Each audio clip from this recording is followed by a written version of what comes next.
What you manifest in your mind, you can bring to reality.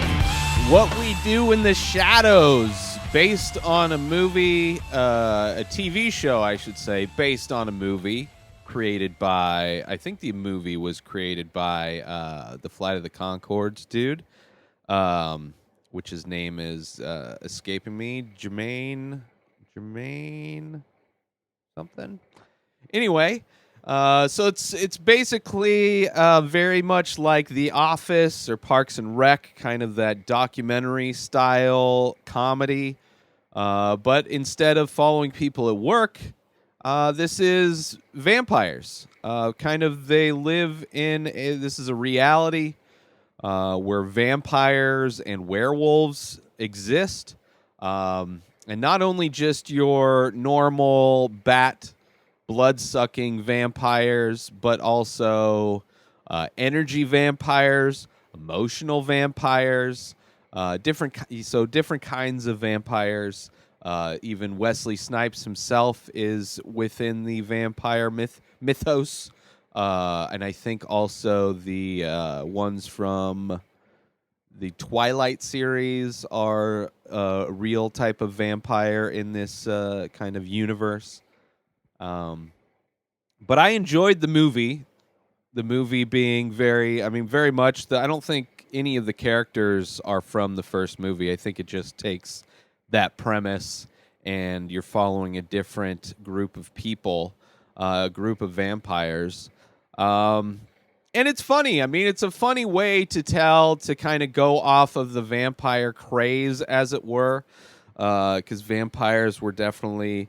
It seems like it's calmed down a bit. You know, we had like a huge. Just vampires were like the biggest fad ever. And then kind of zombies were trying to become a big fad like the vampires were. And then it kind of all died off. And now it's just regurgitated Disney movies. But it's fun. It's a fun look at the vampire lifestyle, through the filter of like The Office kind of dry humor. It is. I enjoy it. It's a fun show. I do have problems. Like, it doesn't hook me as much as it should. Not that any of those shows would necessarily hook me if I were to start watching them now. Like, there was a time when I would binge The Office. You know, it was one of those shows where you throw on. It was an early streaming on Netflix show. So it was a show that, you know, that during that time that's how I watched The Office, or most of The Office. Never got into Parks and Rec because it's like the way that way of telling the story, that kind of style is tough because it's hard to you need to do something kind of new with it, I would say. Because it's just as a style, because it's been done so many times. I don't know. I don't not like it. I enjoy it, the style of it. But the overall, like, problems I have with the show is that, like, all of them have like this overly done, like, accent. Right, because they're all from, you know, wherever vampires are from, Transylvania. You know, this kind of the Eastern Bloc, kind of, you know, that kind of Slavic, kind of Russian, kind of, you know, accent. Very, very stereotypical. Like, I would imagine, maybe taking a few steps in the future. This movie probably wouldn't hold up very well, you know, as globally we're trying to become more compassionate to other people. Like, imagine if the vampires were kind of an Asian mythology kind of a thing, and all of these actors were doing like super racist, like, Asian voices.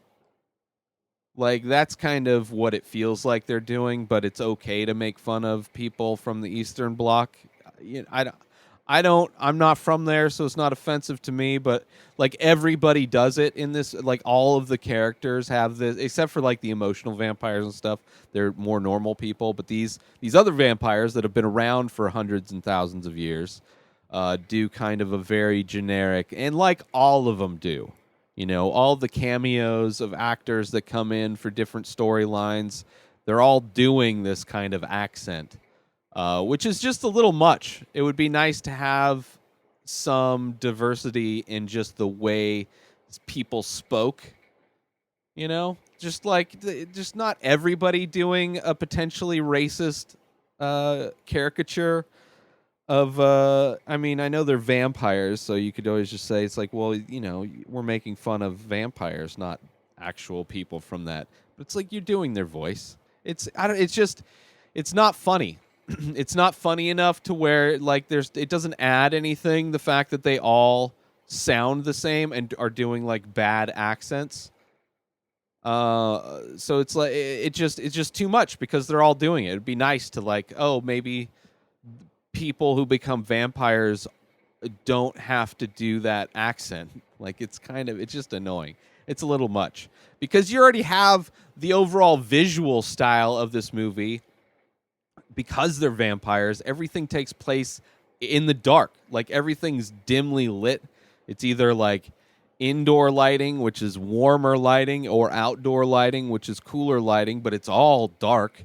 So visually, there's not a lot of contrast in what's going on. There's not a lot of visually exciting moments. It's kind of very dark and very just kind of monotone.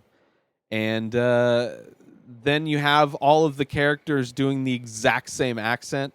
It's a little much.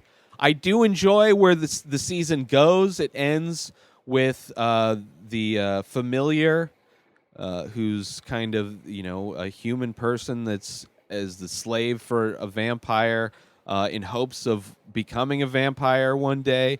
Kind of the gopher, kind of the office intern kind of person, and towards the end of the season, he does genetic tests.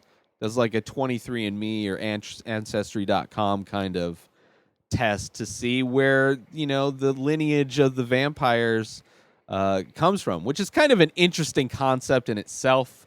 What would happen if you were to DNA test a vampire who's been alive for thousands of years or hundreds of years? I don't know exactly. But he also does one on himself, and he finds out that he is a relative of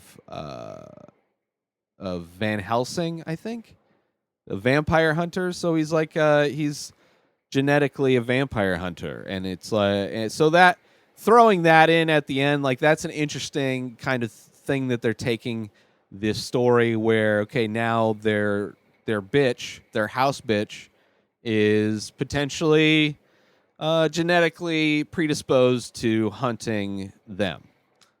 So I enjoy it. I don't know. I think if they start having more fun with the writing, because the writing is, there's a lot of open-ended possibilities, especially with the energy and emotional vampires, where it's just people in life that are constantly a downer. They feed off of negative energy, so they're constantly any room they walk into, they act, and it's I know so many people that are like this, and it's just anytime you're around them, it just they sap all of your energy out, or just destroy you emotionally, and it's funny that they've been realized in a show.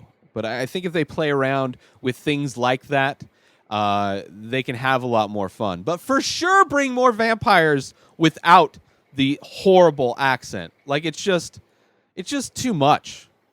It's just too much. Because they're all bad. Just talk however you want to talk. That's it for this episode. Go check it out. I watched it on Hulu. It is a fun show. What We Do in the Shadows. The movie is also good. If you watch the movie and you like it, then you'll probably like the show. If you don't like the movie, then don't even bother with the show. But if you like Jemaine Clement from Flight of the Conchords, you like him and the other things that he's done, then you might like the movie. Or if you like The Office. It's that aesthetic. Anyway. New episodes of The Ray Taylor Show come out every day. Subscribe on IGTV, YouTube, and everywhere else podcasts are found. Go purchase my original artwork over at InspiredDisorder.com. and save 25% when you use coupon code RTS.